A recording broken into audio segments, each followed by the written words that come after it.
Hello students, this is second lecture for correlation. पहले lecture में हमने कोरिलेशन का बेसिक देखा था, उसके बाद कुछ फॉर्मूलाज देखे थे और 1 to 6 एग्जांपल्स देखे थे। उसके अलावा मैंने आपको एग्जांपल नंबर 7, 8 एंड 9 तीन एग्जांपल्स होमवर्क में दिए हैं। आई होप आप लोगों ने वो होमवर्क किया होगा और आपके आंसर्स आ गए होंगे।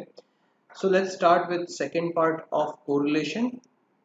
First, let's discuss the homework examples. Example number 7, जिसका solution ये है. You can pause the video and verify the solution with your solution. Example number 8 and उसका solution. Example number 9 and उसका solution. Okay, next topic that we are taking is properties of correlation coefficient. Properties of correlation coefficient के लिए उसको explain करने के लिए मैं अपना एक लाइव क्लास का वीडियो जो है, जो मैंने लाइव क्लास में शूट किया था, वो मैं आपके साथ शेयर कर रहा हूँ। And after that I am also sharing the notes, so this are the notes. So after finishing the video you can come back to this slide and you can pause the video and you can write down these notes. First, let's see the video. Now we are focusing on the properties of correlation coefficient. Silence. Correlation coefficient is change. Correlation coefficient is independent of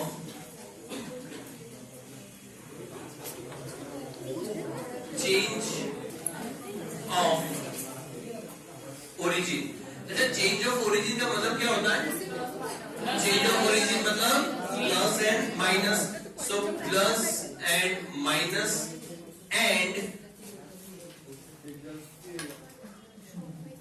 change of scale. अच्छा, change of scale का मतलब क्या होगा? Multiplication and division.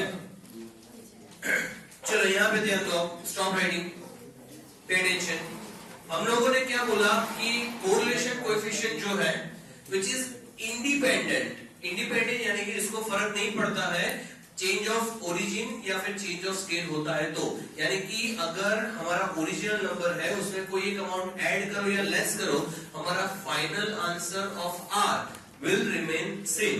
वैसे ही अगर x and y में कोई एक नंबर आप मल्टीप्लाई या डिवाइड भी करते हो, फिर भी हमारा final answer of r will remain same. That is change of origin and change of scale. यही चीज को मैं आपको एक एग्जांपल लेकर समझा रहा हूं। एग्जांपल लिखना नहीं है, सिर्फ समझना है। Suppose your x, I mean example का, इज 5 3 2 4 1। नहीं क्लैरिफाई करो पड़े, नहीं तो मुझे याद हो जाता है।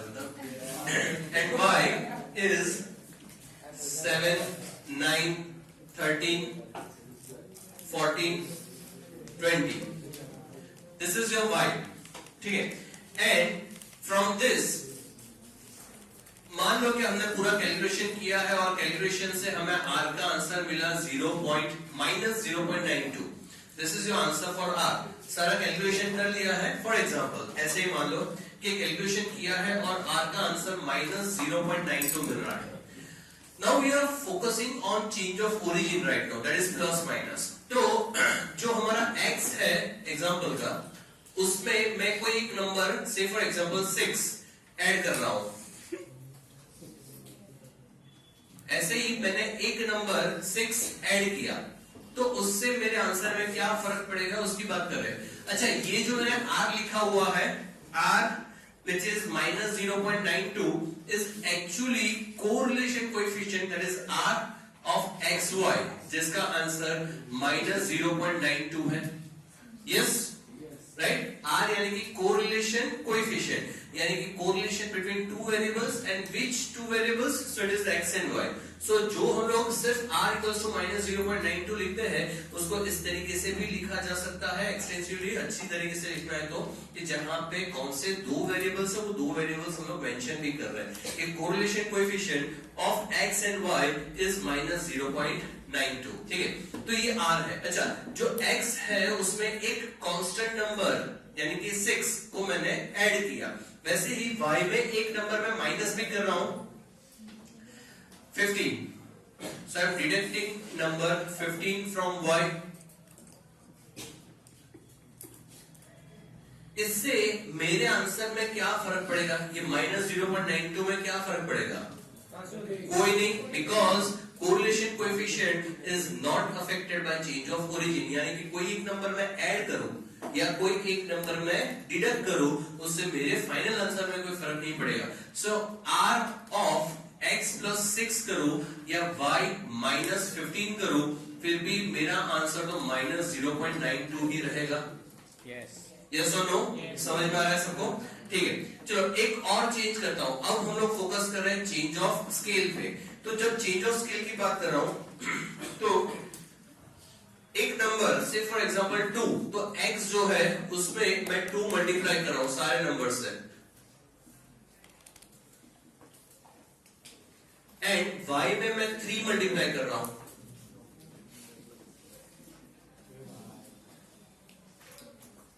तो जो x का वैल्यू था उसको सारे वैल्यूज को मैंने 2 से मल्टीप्लाई किया, एंड y के सारे वैल्यूज को मैंने 3 से मल्टीप्लाई किया।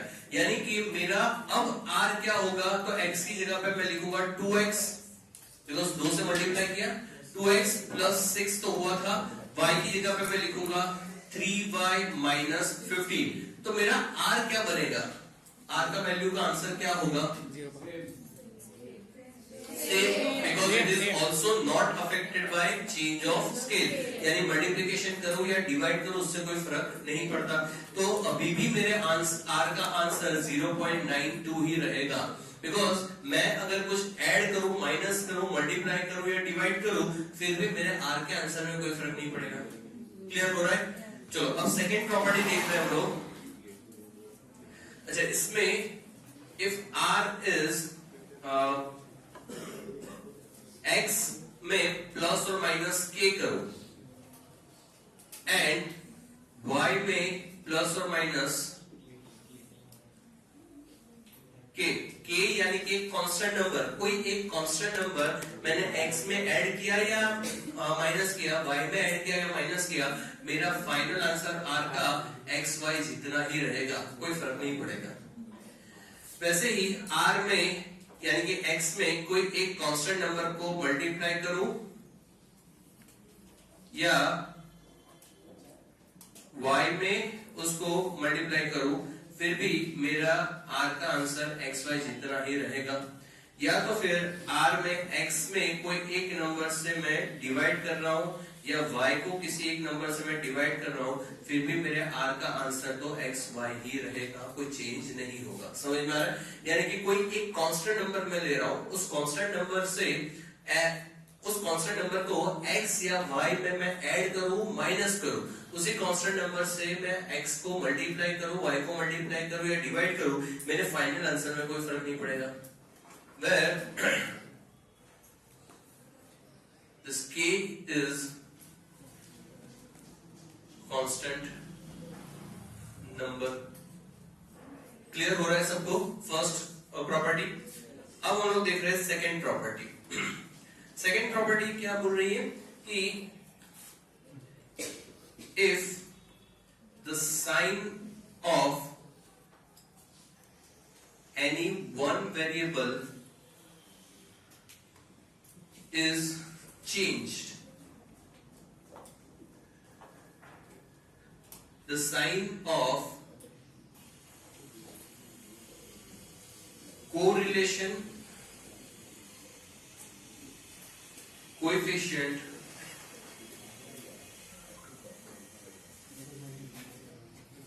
will also change। ठीक है, यानी कि अगर मैं किसी एक वेरिएबल का साइन चेंज करूं तो मेरे कोरिलेशन कोएफिशिएंट का साइन भी चेंज हो जाएगा। से फॉर एग्जाम्पल इफ r जो है उसमें मैं x की जो प्लस साइन है उसकी जगह मैं माइनस x कर दूं और y वैसे का वैसा रखूं, तो मेरा फाइनल आंसर r का जो है वो माइनस हो जाएगा, माइनस r।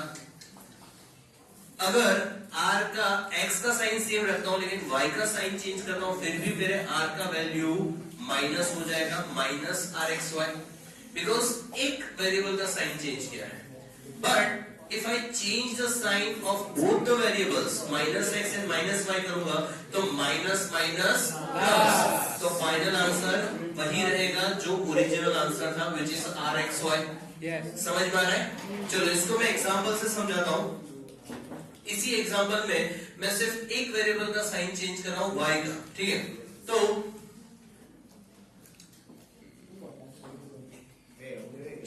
y का साइन मैंने चेंज किया।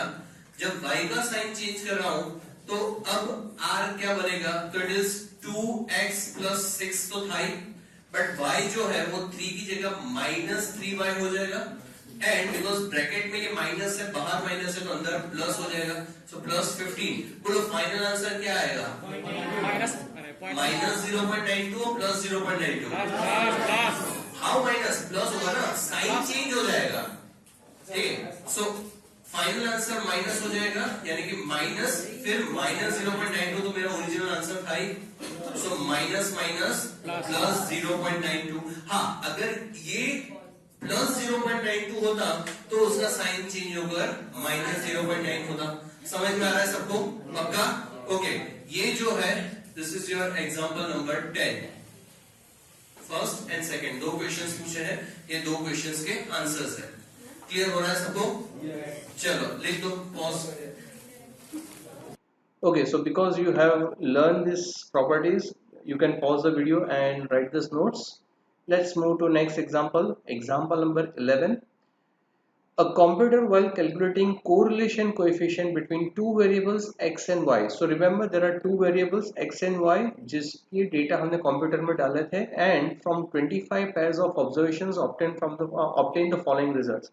So x and y यानी कि अगर एक वैल्यू x का है एक वैल्यू y का है तो मिलाकर एक पैर बनता है।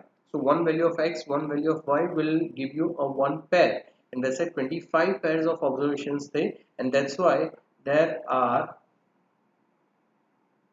25 pairs which is n is 25।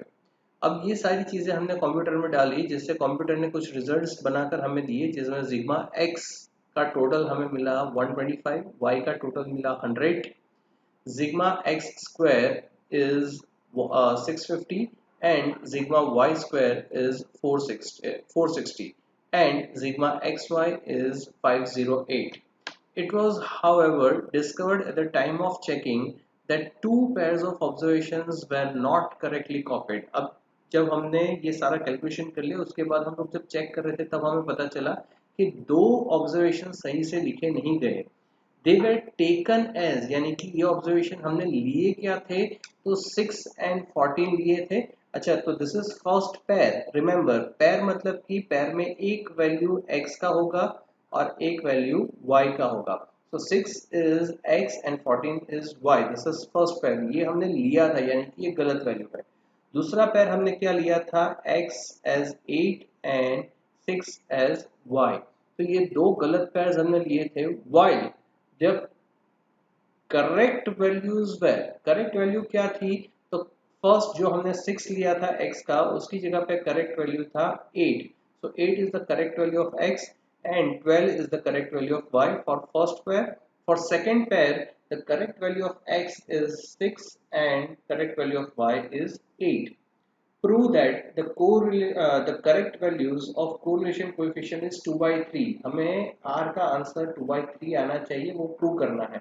2/3 या तो फिर अगर आप कैलकुलेटर पे 2/3 करोगे you will get the answer of 0.67।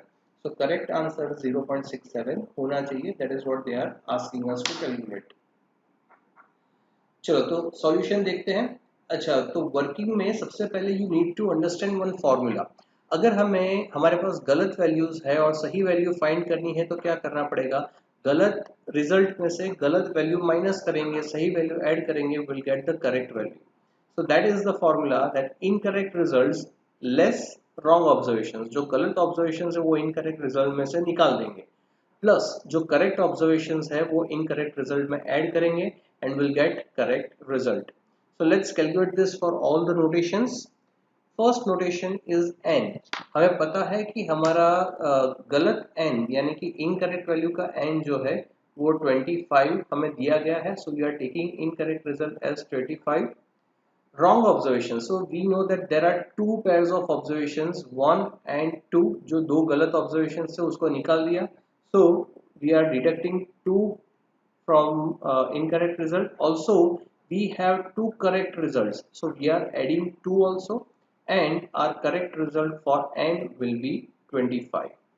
Next we are taking is sigma x, which is given as 125, जिसमें से इनकरेक्ट वैल्यूज हमें माइनस करनी है. So incorrect values of x कौन सा है, एक तो 6 and 8, this two are incorrect values of x, so we are deducting 6 and 8.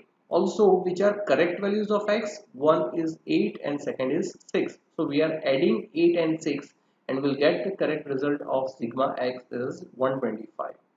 Next is y, where the incorrect result is 100, जिसमें से गलत value of y which is 14 and 6, ये दो गलत वैल्यूज थी y की जिसको हमने डिडक्ट किया, और जो करेक्ट वैल्यूज थी y की विच इज 12 एंड 8 जो हम लोग यहाँ पे ऐड कर रहे हैं, and so we get the correct value of y as 100. Next is sigma x square, इसमें भी सेम प्रोसेस करेंगे. सो इनकरेक्ट वैल्यू इज 650, जिसमें हम लोग लेस क्या करेंगे, तो जो x की वैल्यू थी वो 6 थी, यहाँ पे because it is x square तो हम लोग x की वैल्यू का स्क्वायर कर लेंगे. So it is 6 square and 8 square को हमने माइनस किया, एंड करेक्ट वैल्यूज है 8 एंड 6, तो 8 स्क्वायर को ऐड किया एंड 6 स्क्वायर को ऐड किया, and we get the correct answer as 650. Same way we'll do for y square. Sigma y square's value is 460, where we are deducting the square of wrong values, which is 14 square and 6 square, and we are adding the square of correct value, which is 12 square and 8 square, and we get the correct value for sigma y square, which is 436. Next, we'll do this for sigma xy also. So incorrect value of sigma y xy is 508, जिसमें से हम लोग, because this is xy, so we have to multiply x with the y. So for first pair it is 6 and 14, these are two x and y, so we are deducting first pair of observation by multiplying, and second pair जो है which is 8 and 6, so we are deducting 8 and 6, plus we are adding the multiplication of first pair which is 8 and 12, and multiplication of second pair which is 6 and 8, and we get the correct value as 520. Now because you have all the values, so you can calculate the correct value of r by using the formula number 3, because the notations that we have can be used to calculate r with formula number 3. So what is your formula number 3? It is r equals to n sigma xy minus sigma x into sigma y upon root n sigma x square minus n sigma x the whole square into root n sigma y square minus n sigma y the whole square. अब ये value जो, ये formula जो है, इस formula में हर चीज के लिए वैल्यू हमारे पास अवेलेबल है. This are the correct values, so we'll use these values and not the wrong values that are given here. So we are not going to use these values, we will use this value because now we have correct values. So let's put all the values in this formula, and after calculating you will get the answer of 0.67. I'm assuming that you know how to calculate this, so I'm not explaining the process of calculating this numbers. I understand you know how to calculate this. Next topic that we are looking at is bivariate data. It is actually bivariate frequency data. So what is bivariate? Here I am taking two examples. One is example number 7, which was given in homework, and example number 13, which we are going to discuss in few minutes. So let's see what are the difference between these two examples. If you see example number 7, you have only x and y. But for example number 13, let's say if this is your x and if this is your y, so x has this frequency, this value. So 5 to 15 is the class, and for this class, these are the frequency. Same way, 15 to 25 is second class, and for second class, these are the frequencies. Same way, if we see y, so this is your first class, which is 75 to 125, and for this, these are the frequencies that you have. Same way for 125 to 175, these are the frequencies you have. So basically the different thing, basically the comparison between 7 and example number 13 is example number 7 don't have any frequencies. Example 17 में हमें कोई frequency नहीं मिल रही, लेकिन example 13 में हमारे पास frequency है. So the only difference is where we have frequency, and when we have frequency हमारे formula में भी frequency दिखना चाहिए. So how can you make the formula? We saw formula number 4 in our last lecture, और वही formula हम लोग यहाँ पे use करेंगे with one addition, and that addition is frequency. Let's see the formula. So जो fourth formula था वो formula क्या था? n sigma dx dy. What addition we are doing here is f. Same way, sigma dx was the formula, here we are adding f. Sigma dy was the formula, we are adding f. In denomination also, n sigma dx square was the formula, we are multiplying f. N sigma dx whole square was the formula, we are multiplying f.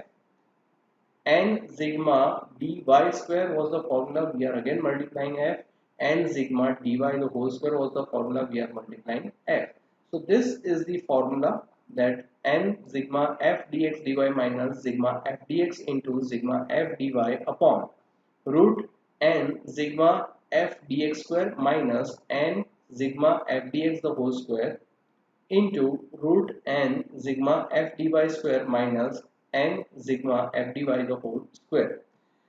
Here one thing that needs to remember, जब ये calculation करेंगे तो अगर question में इतना बड़ा table है तो आंसर में इससे भी बड़ा टेबल आएगा. तो टेबल में रोज एंड कॉलम, अच्छा this the horizontal cells are called row and vertical cells are called columns. तो जो हमारा आंसर वाला टेबल बनेगा उसमें कितने रोज एंड कितने कॉलम्स बनेंगे उसका एक सिंपल फॉर्मूला मैं आपको दे देता हूँ. So it is 3 plus number of classes plus 4. सो जब आप रोज एंड कॉलम्स बनाते हो, मान लो कि हम लोग अगर ये एग्जांपल 13 के लिए रोज एंड कॉलम्स बनाते हैं, तो सबसे पहले कुछ भी सोचे बिना first you will make 3 columns which is this 3 columns. उसके बाद नंबर ऑफ क्लासेस कितने हैं vertical classes, so it is 1 2 3 and 4, because there are 4 classes, so we'll make 1 2 3 and 4 more columns, and last में 4 और columns बनाने हैं 1 2 3 and 4. so this is how you will make. so this बीच में 4 columns जो है वो ये classes के लिए है, बाकी के पहले 3 classes columns and बाद में 4 columns. same way we'll do for rows also. so first row, second row, third row, पहले 3 rows बनाएंगे.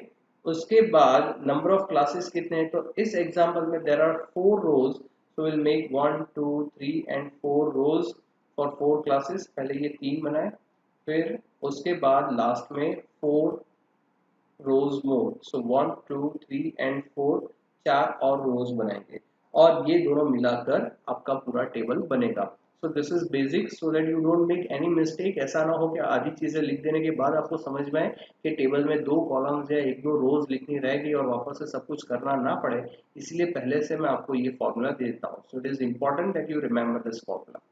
Okay, so let's see example number 13.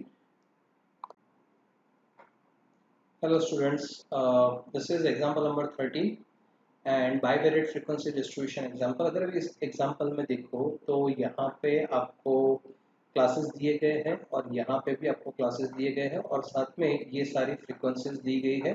The whole table includes frequency. इस टेबल को कैसे calculate किया जाएगा, उसके लिए हमें एक टेबल बनाना पड़ेगा. आंसर के लिए सॉल्यूशन में एक टेबल बनाना पड़ेगा, और उस टेबल के लिए अभी हमने एक फॉर्मूला डिस्कस किया. The formula is 3 plus classes plus 4. This is the formula that we need to follow. So for this, first let's see how the table can be made. पहले 3 rows की बात की थी. So we have drawn row number 1 2 and 3. So 3 rows हमने बना दी. Third row के बाद मैंने रेड पेन से ड्रॉ किया है ताकि हम इसको अलग कर पाए. 3 रोज और उसके बाद क्लासेस के जो रोज हैं, इन दोनों चीज़ों को अलग करने के लिए मैंने रेड कलर यूज़ किया है. You can use black colour also. Like pencil से, वैसे ही आप पेंसिल से ड्रॉ कर रहे हो तो पेन से या डबल लाइन कर लो तो भी चलेगा। ओके, उसके बाद next is number of classes. तो जब हम लोग रोज ड्रॉ कर रहे हैं तो क्लासेस के लिए कितनी रोज है, 1 2 3 and 4, so there are 4 classes, so will need 4 rows. Okay, तो जैसे आप देख रहे हो हमने 4 रोज के हिसाब से 4 रोज, 4 क्लासेस के हिसाब से 4 रोज बना दी है, 1 2 3 एंड 4, दीज आर 4 रोज। और उसके बाद 4 और रोज बनानी है, सो जो 4 रोज हमें बनानी थी वो 4 रोज भी बन चुकी है, 1 2 3 एंड 4। सो अब अगर आप ये फॉर्मूला लिखो 3 प्लस क्लासेस प्लस 4, तो ये हो गया 1 2 3 first 3 rows, then because we have 4 classes so ये 4 क्लासेस के लिए 4 रोज एंड लास्ट में 4 और रोज। सो ये वर्टिकल जो हमें, सॉरी हॉरिजॉन्टल जो हमें लाइंस ड्रॉ करनी थी वो हो गया। अब वही चीज हमें वर्टिकल के लिए भी करना है and the same rule applies for vertical also, it is 3 plus classes plus 4। So let's draw vertical line। तो 3 जो वर्टिकल कॉलम्स बनाने हैं वो हमने बना दिए, कॉलम नंबर 1 2 एंड 3।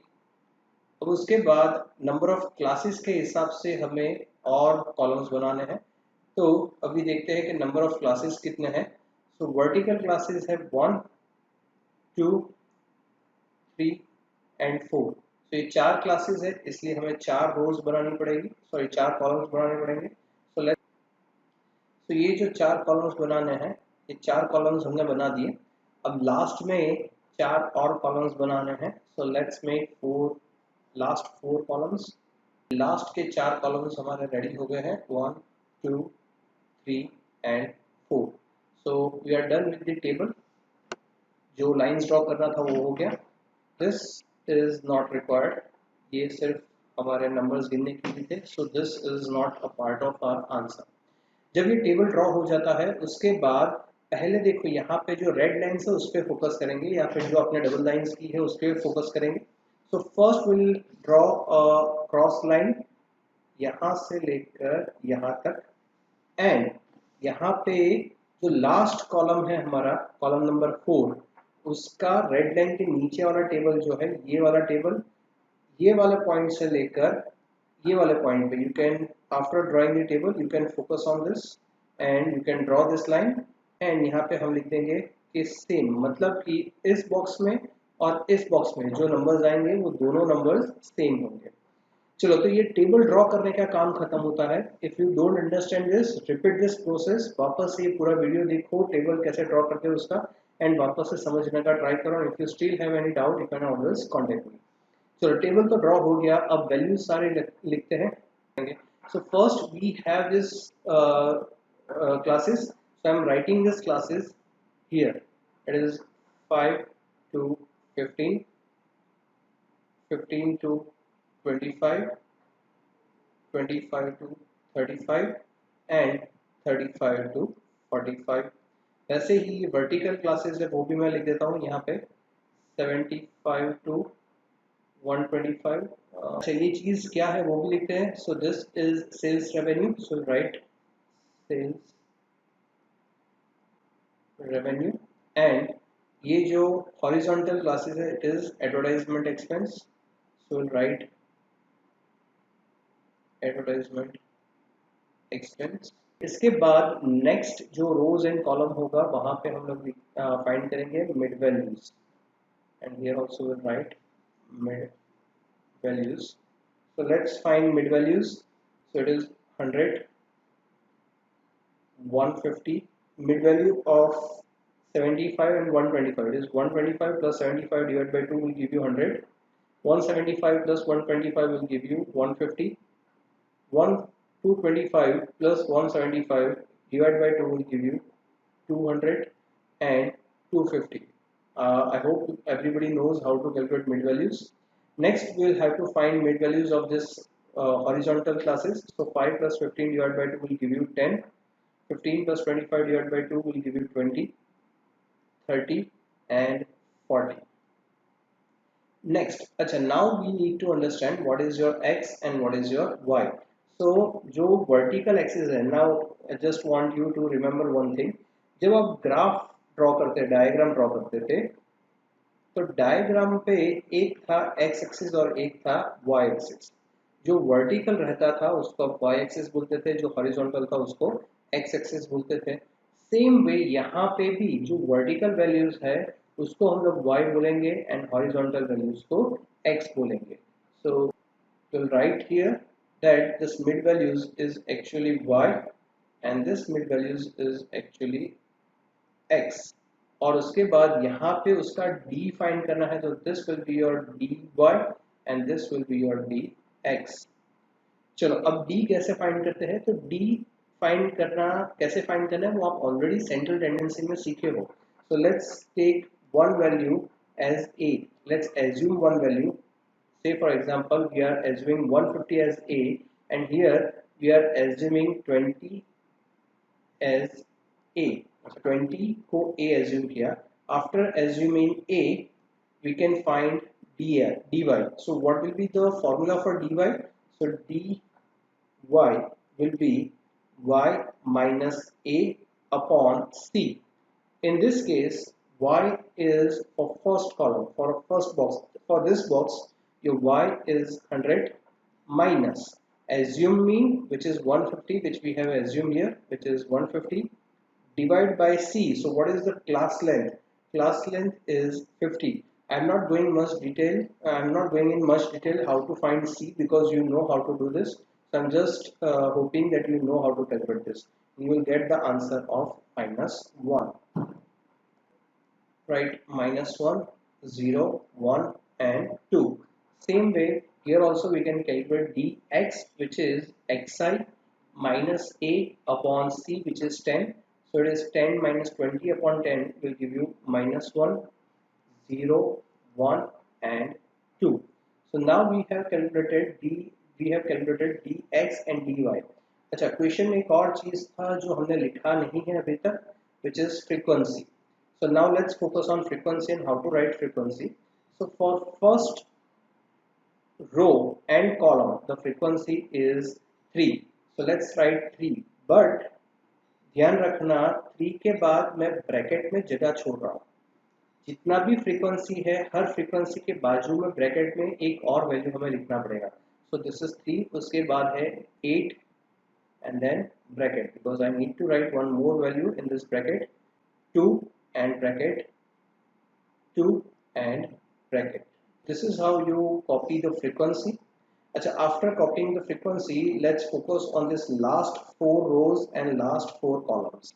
तो सबसे पहली चीज जो है वो है total of frequency. Total of frequency जिसको हम लोग एन भी बोलते हैं, ठीक है? फ्रीक्वेंसी का टोटल उसको एन भी बोलते हैं। तो टोटल कैसे करेंगे, फ्रीक्वेंसी क्या है, ये जो ब्लैक में हमने लिखा हुआ है ये सारी हमारी फ्रीक्वेंसी है। सो 3 plus 8 plus 2 plus 2 will give you 15। Same way 4 plus 6 10 plus 2 plus 3 will give you also 15। 4 plus 5 plus 3 plus 2 will give you 14 and 8 plus 7 plus 4 plus 2 will give you 21। और इसका जब आप टोटल करोगे तो आपको मिलेगा n which is equal to 65। Same way हमें vertical जैसे टोटल किया है वैसे ही हॉरिजॉन्टल टोटल भी करना है and this is also total of frequency which is also called n। So let's do the total। 3 plus 4 7 plus 4 11 plus 8 19, 8 plus 6 14 plus 5 19 plus 7 26, 2 plus 2 4 plus 3 7 plus 4 11 and 2 plus 3 5 plus 2 7 plus 2 9 और इसका total भी 65 होना चाहिए। अगर इसका total 65 हो रहा है तो उसका मतलब कि आपने जो कैलकुलेशन किया है वो दोनों साइड से करेक्ट है। Next step is to calculate this second column. So what is second column? This second column is f dx। Now if you see there is multiplication of two things, one is f into dx। Okay, for this box what is your frequency? So total frequency is 15। This is your total frequency and what is your dx? So this -1 is your dx। So we have to calculate f into dx. That means 15 into minus 1 will give you minus 15. For this box, your f is 15 and your dx is 0. So 15 into 0 will give you 0. 14 into 1 will give you 14, and 21 into 2 will give you 42, and then we'll make total of this, which is 41. Same way we'll do here also, f dy. So it is basically frequency into dy. So for this box, what is your frequency? Frequency is 19, and your dy, this is your dy, which is minus 1. So 19 into minus 1 will give you minus 19. 26 into 0 will give you 0. 11 into 1 will give you 11, and 9 into 2 will give you 18. And now we'll make total of this, which will be equal to 10. Next is f dx square.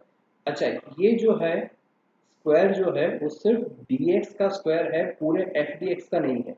यानी कि इसका calculation कैसे होगा? एक बार तो हमने ले लिया f dx इनटू, वापस से हम लोग dx को मल्टीप्लाई करेंगे. So will have square of dx and f one time. So basically it is f into dx square. अब देखो कैलकुलेशन कैसे होता है. So first we need to take f dx, जो हमने ऑलरेडी यहाँ पे कैलकुलेट किया है. minus 15 is actually your f dx. So we'll take minus 15, which is your f dx, into dx. So your dx is minus 1. So minus 15 into minus 1 will give you 15. Now 0 into 0 will give you 0. 14 into 1 will give you 14, and 42 into 2 will give you 84. और जब इसका total करेंगे तो you will get 113. Same way यहाँ पे हमें calculate करना है f dy square. So basically it is f one time and dy two times. So will do f dy जो हमने यहाँ पे कैलकुलेट किया है into dy. So that will give you dy two times and f one time, which is actually f dy square. चलो इस box के लिए देखते हैं. For this cell what is your f dy? f dy is minus 19 into your dy is minus 1. So f dy into dy, which is minus 19 into minus 1 will give you 19. 0 into 0 will give you 0. 11 into 1 will give you 11. 18 into 2 will give you 36. Let's make total of this, which will be equal to 66. अब एक last column बाकी रहा है. वो last column कैसे calculate होगा? So the last thing which is remaining is f dx dy. ये calculate कैसे होगा f dx dy? तो इसको हम लोग यहाँ पे डायरेक्टली कैलकुलेट नहीं कर सकते. Let me explain this. अगर इस सेल के लिए हम लोग बात कर रहे हैं, सो what is your f dx? You don't know, because ये अच्छा, what is your F D x? You don't know, because F D x तो हमें यहाँ पे मिला है. This is your F D x. You don't know कि इस सेल के लिए minus 15 है, 0 है, 14 है, 42 है या 41 है. You don't know. You know what is your f dy? f dy is minus 19. This is your f dy for this cell. लेकिन f dx नहीं मिल रहा, और इसीलिए f dx dy ये तीनों चीजें हमें हर सेल में यहाँ पे बीच में कैलकुलेट करना पड़ेगा. सो एक एक सेल लेकर कैलकुलेट करते हैं. For this first cell, what is your f frequency? Frequency is 3 into dx. dx is minus 1 and dy is minus 1. So calculation कैसे होगा? 3 into minus 1 into minus 1 will give you 3, because minus minus cut हो जाएगा. एक और बार देखते हैं.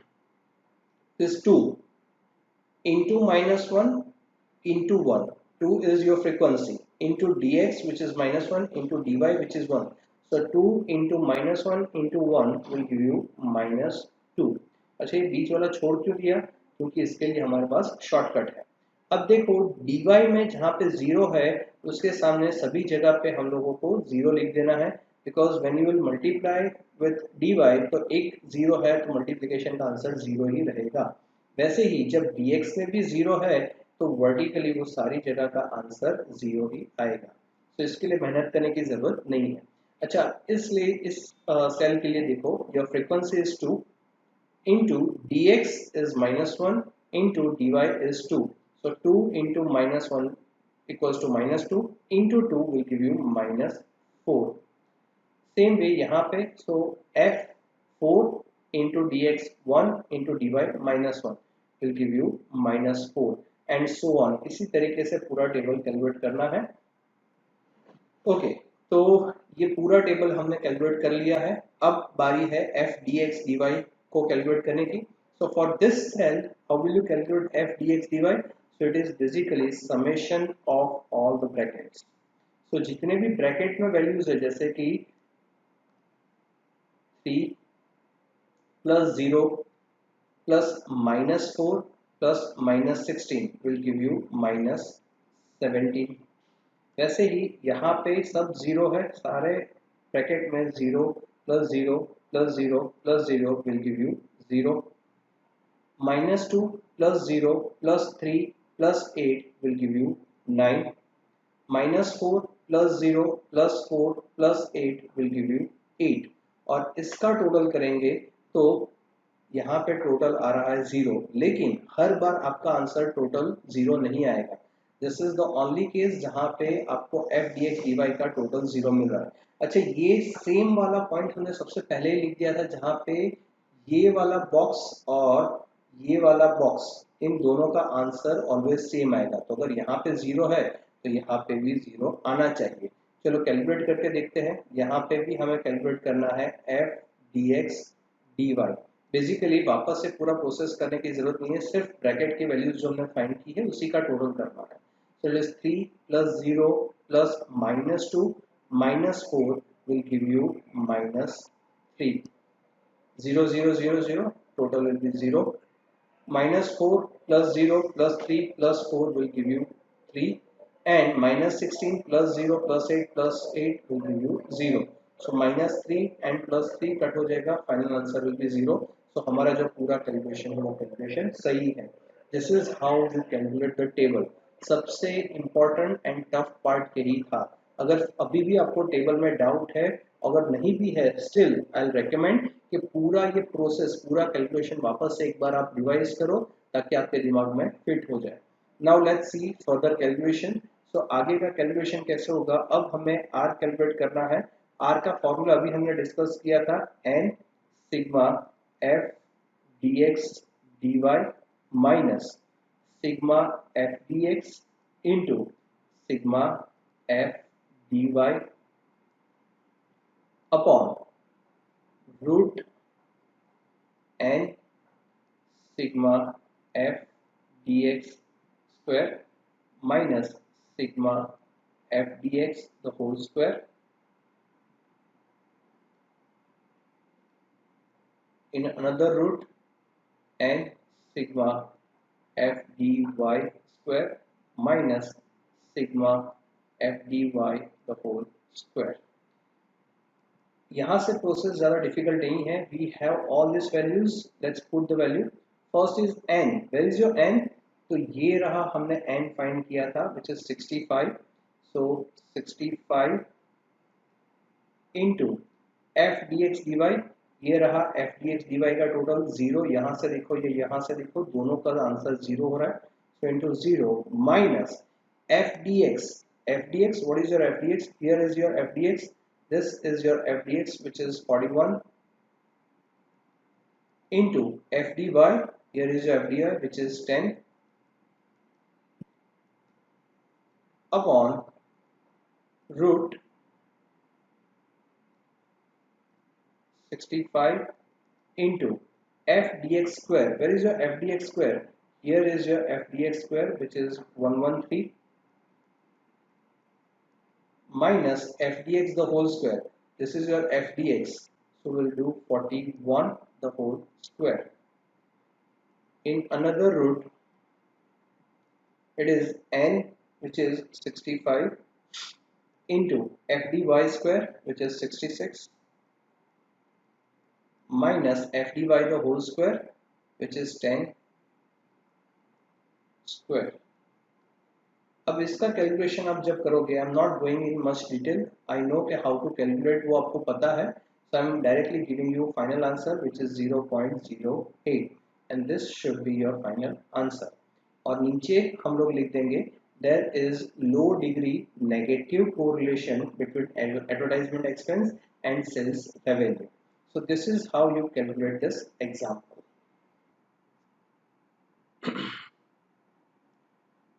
Okay, so I hope you have understood example number 13 thoroughly and you have revised it twice.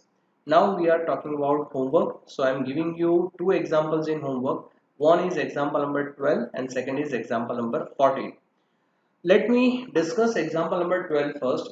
अगर आपने example number 13 ध्यान से देखा हो तो इसमें इस point पे हमने classes लिए थे 5 to 15, 15 to 25 and so on, लेकिन यहाँ पे क्लासेस नहीं है, सिंगल नंबर दिए हैं। इसका मतलब कि आपका काम कम हो गया है, बिकॉज ये क्लासेस के बाद हम लोग उसका मिड वैल्यू फाइंड करते थे 20, इसका मिड वैल्यू मिला था सॉरी इसका मिला था 20 एंड इसका मिला था 10। तो इस तरीके से मिड वैल्यू फाइंड किया था।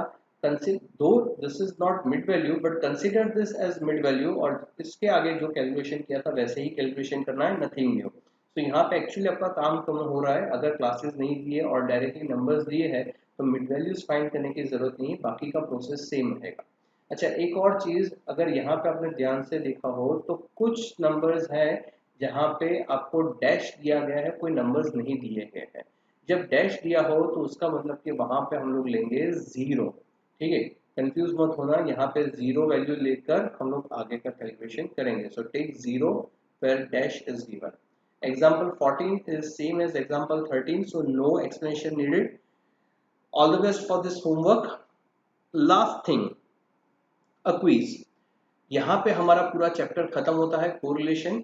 After watching all these videos and after calculating all the examples of regular examples and homework, when you feel confident, you can take this quiz. For this quiz, I am giving you this QR code.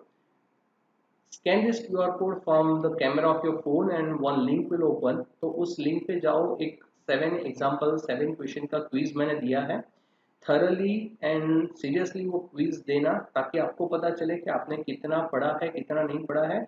उस quiz के कोई भी data हमें मिलने वाला नहीं है, we are not going to pressure you या आस्क यू द क्वेश्चन कि क्यों क्विज में कम मार्क्स आए या ज़्यादा मार्क्स आए।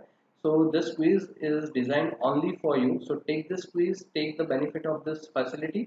और क्विज में एक एडिशनल चीज ये है कि when you submit the quiz after filling the answer of the 7 questions, जब आप उसको सबमिट करोगे उसी टाइम पे आपको उसका रिजल्ट मिल जाएगा, प्लस हर क्वेश्चन के लिए सही आंसर क्या है और उसका एक्सप्लेनेशन क्या है, why this answer is correct, उसका एक्सप्लेनेशन भी आपको क्विज के एंड में मिल जाएगा। So it is very good design quiz. So please do check the quiz and take this quiz. Thank you so much and all the best for your preparation. Bye.